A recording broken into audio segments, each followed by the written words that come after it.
Amigos, escuchábamos antes de ir a la pausa al ministro de Trabajo, el señor Daniel Maurate. ¿Qué pasó la semana anterior? Los últimos días de la semana pasada, el Congreso de la República aprobó esta reforma de pensiones y hoy ya está en manos del Ejecutivo y vamos a ver en los próximos días si es que Dina Boluarte con su equipo ajusta o aprueba tal como lo ha enviado el Congreso de la República esta reforma de pensiones que tiene varios meses y varias legislaturas cocinándose.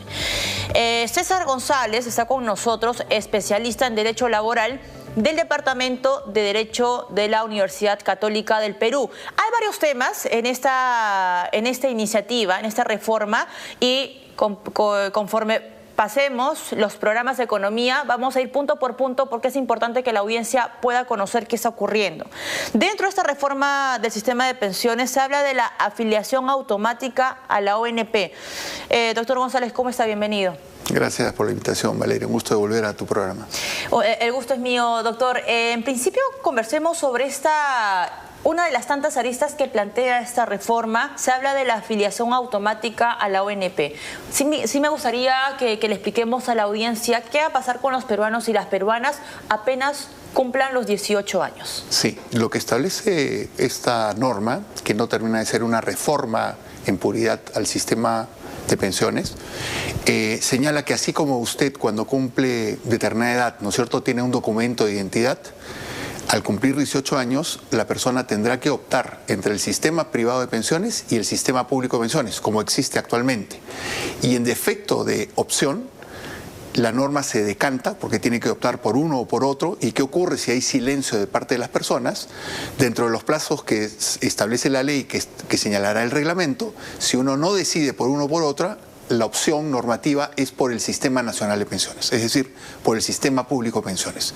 Pero curiosamente, llama la atención que el hecho y el propósito de la norma es que todos los peruanos estén en un sistema de pensiones. Entonces, ¿qué dice la norma? La norma dice, si tú tienes 18 años, cumples 18 años, tienes que optar entre el público y el privado. Si no optaste por el público o el privado, la norma opta por ti, por el público.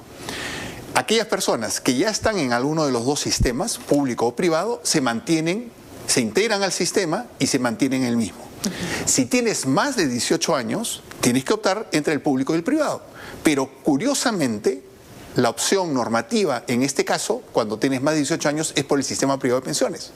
Entonces, no tiene un sentido o una lógica que para las personas que tienen 18 años, la opción normativa sea por el Sistema Nacional de Pensiones y tratándose de personas mayores de 18 años, porque hay muchas personas que no están en ningún sistema actualmente y van a tener que afiliarse a un sistema, sí o sí.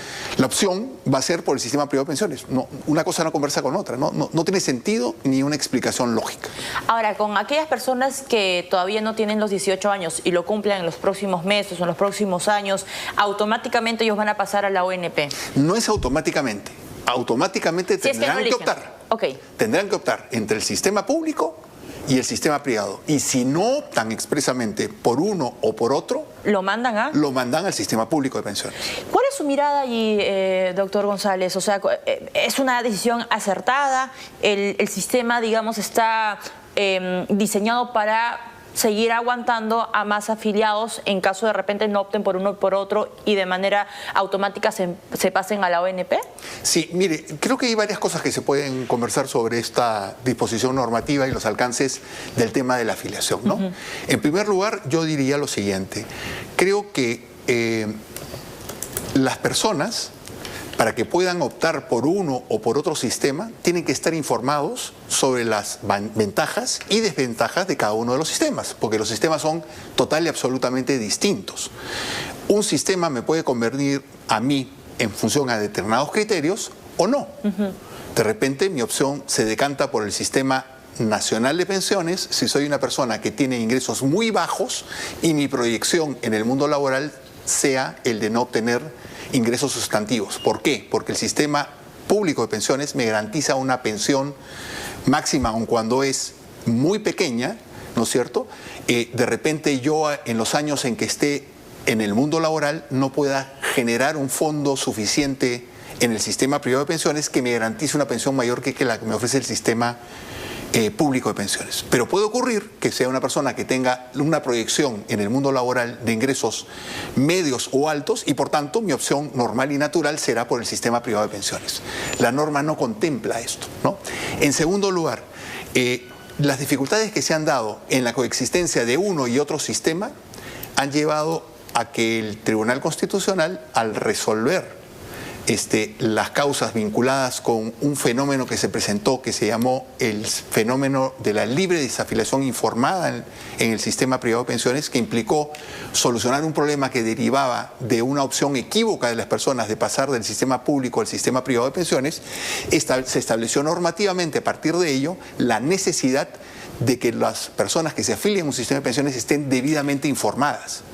Hay miles de sentencias, literalmente, del Tribunal Constitucional sobre la posibilidad de desafiliarme del sistema privado de pensiones por una ausencia de una adecuada y suficiente información. Por eso la norma actualmente vigente dice que yo tengo que, al ingresar al mundo laboral, ser debidamente informado antes de optar por uno o por otro. Esta norma calla sobre el particular, no tiene ninguna disposición sobre ello y creo que ese es un punto importante. Información antes de decisión. ¿Y esa información recae o tiene que recaer en manos del privado y también del gobierno, solamente del gobierno?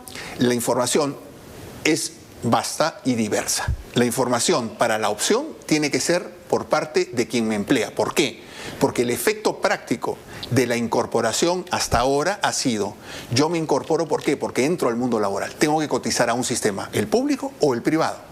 Esta norma lo que me dice es, yo cuando cumplo 18 años, trabaje o no trabaje, tengo que optar por uno o por otro. Y si tengo más de 18 años, tengo que optar también por uno o por otro sistema. La idea es que todos, el universo de peruanos, cumplidos 18 años, estén afiliados a un sistema de pensiones, ¿no? Que actualmente compiten por adscribir a las personas en el mundo laboral. Desde su mirada, doctor, desde el derecho laboral, ¿ve en esta iniciativa del Congreso de la República una reforma como tal? ¿Simplemente se ha hecho modificaciones, ajustes a algo que ya existía? Mire, yo no catalogaría esta norma en particular como una verdadera reforma de los sistemas de pensiones, porque una verdadera reforma de los sistemas de pensiones debían atacar a los problemas básicos y estructurales del modelo peruano, que es un modelo en el cual actualmente yo ingreso al mundo laboral y tengo que optar por uno o por otro sistema. Y lo que no apreciamos es que el éxito del sistema privado de pensiones significa el fracaso del sistema público de pensiones. ¿Lo puede explicar, por favor? Por supuesto, cómo no. El sistema público de pensiones se basa en un modelo en el cual los afiliados actuales y vigentes, los trabajadores en activo, aportan a un fondo común en la idea y con la esperanza que una vez que reúnan los requisitos de edad y de años de aportación, las nuevas generaciones de trabajadores en activos, a través de sus aportes mensuales a este fondo común, paguen las pensiones de los afiliados al sistema.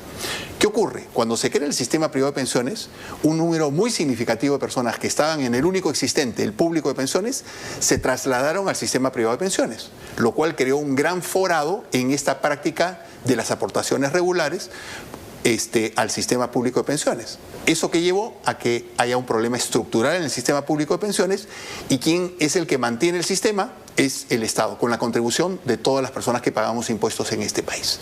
Entonces, ¿a dónde tenemos que tender? ¿Cómo podemos arreglar ese problema estructural?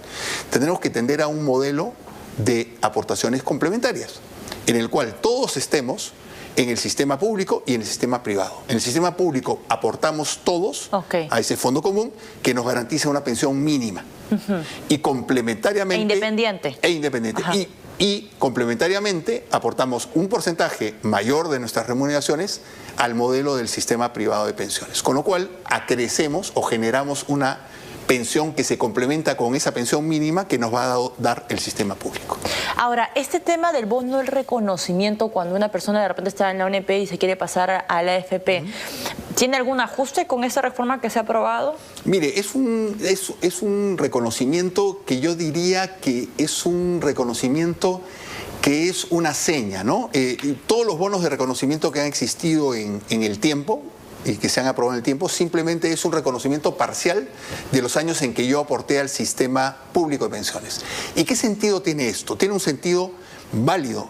¿Por qué? Porque puede ocurrir que como quiera, que yo puedo optar en cualquier momento a trasladarme del sistema público al sistema privado de pensiones, yo puedo haber militado o pertenecido al sistema público de pensiones durante muchos años y cuando decido trasladarme al sistema privado de pensiones, voy a tener un rango menor de años de aportación al sistema privado de pensiones. Y la lógica en el sistema privado de pensiones es que yo con mis aportaciones regulares, yo mismo me construyo mi propio fondo pensionario. Si no tengo muchos años, no podré construirme un fondo pensionario suficiente y adecuado que sustituya el que me hubiera garantizado el sistema público de pensiones. Por eso el bono de reconocimiento. Reconocer parcialmente los años en que aporté al sistema público para crecer en mi pensión en el sistema privado de pensiones. Y con esta pregunta sí quisiera terminar, doctor.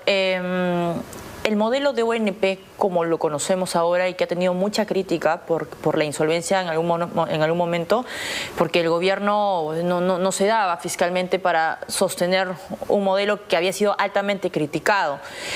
¿Debería tener algunos ajustes este modelo de la ONP? Ahora con esta reforma, ¿debería mantenerse algunas cosas que de repente para usted han sido positivas? Mire, el modelo está muy satanizado, pero el modelo no funciona o no puede funcionar porque se le crea en paralelo un sistema distinto y que ha convencido a las personas a trasladarse a ese sistema. Este modelo se mantiene y se aplica universalmente en función a una densidad importante de personas que perteneciendo al sistema aportan regularmente al sistema, ¿no? Entonces, la viabilidad del sistema público de pensiones pasa por una reforma sustantiva del modelo que permita que todos estemos en los dos modelos, que no estén compitiendo por adscribir a las personas. ¿Y qué cosa tenemos que hacer en el sistema público de pensiones? Una mayor identificación respecto de las aportaciones que realizan las personas y dar soluciones como la que normativamente se adelantó con este esquema o esta modificación normativa que permitió que las personas con 10 o 15 años de aportaciones pudieran obtener pensiones en el sistema público, porque si no se hubiera dado esa reforma, muy pocas personas en el sistema público de pensiones no solo obtienen pensiones muy bajas, sino que no van a tener ninguna pensión porque no tienen los 20 años requeridos para llegar a tener derecho en el sistema público de pensiones. Usted ha tocado un tema muy interesante porque se habla mucho de la reforma de pensiones como tal, pero creo que a veces las autoridades olvidan de que esto va de la mano con una reforma laboral, que mientras más personas estemos dentro de un sistema de pensiones, mejores salarios, mejores condiciones laborales y por ende mejores pensiones cuando llegue el momento. Definitivamente, un problema estructural muy importante en los sistemas de pensiones es la baja tasa de afiliación y aportación a los sistemas. Lo que establece esta disposición normativa, esta llamada reforma, que no es tal, señala que, por ejemplo, los independientes tendrán que aportar nuevamente. Ese es un problema muy serio porque usted recordará que años el Perú tuvo un modelo que permitía o que establecía que los independientes aportaban a los sistemas de pensiones, pero que fracasó rápidamente. En menos de 2 meses el modelo cayó, se suspendió la aplicación de la norma y un año después se derogó la norma que obliga a los independientes a aportar, que ha sido reintroducida con esta disposición normativa, ¿no? Ese es un problema muy serio porque los independientes que están acostumbrados a no aportar a ningún sistema, ¿no es cierto?, tienen una seria resistencia a aportar. Imagínese usted el problema de los trabajadores que trabajan en la informalidad. Los informales, usted lo ha dicho hace un momento, en este mismo programa se ha establecido, ¿no es cierto?, una declaración del ministro de Trabajo, cómo es que la informalidad va creciendo en el país. Lamentablemente, sí. Lamentablemente, ¿no es cierto? Y entonces, ¿qué ocurre? Que la porción de personas que están en el mundo laboral formal cada vez se va reduciendo más y las pensiones están pensadas o estructuradas actualmente en función a una relación laboral dependiente y ahora se extiende la independiente. Entonces tenemos que atacar esos problemas estructurales que tenemos en el país para poder hablar de una verdadera reforma. Totalmente de acuerdo. Muy bien, muchísimas gracias, señor González, por acompañarnos esta tarde. César González, especialista en Derecho Laboral del Departamento de Derecho de la Universidad Católica del Perú. Pausa y regresamos.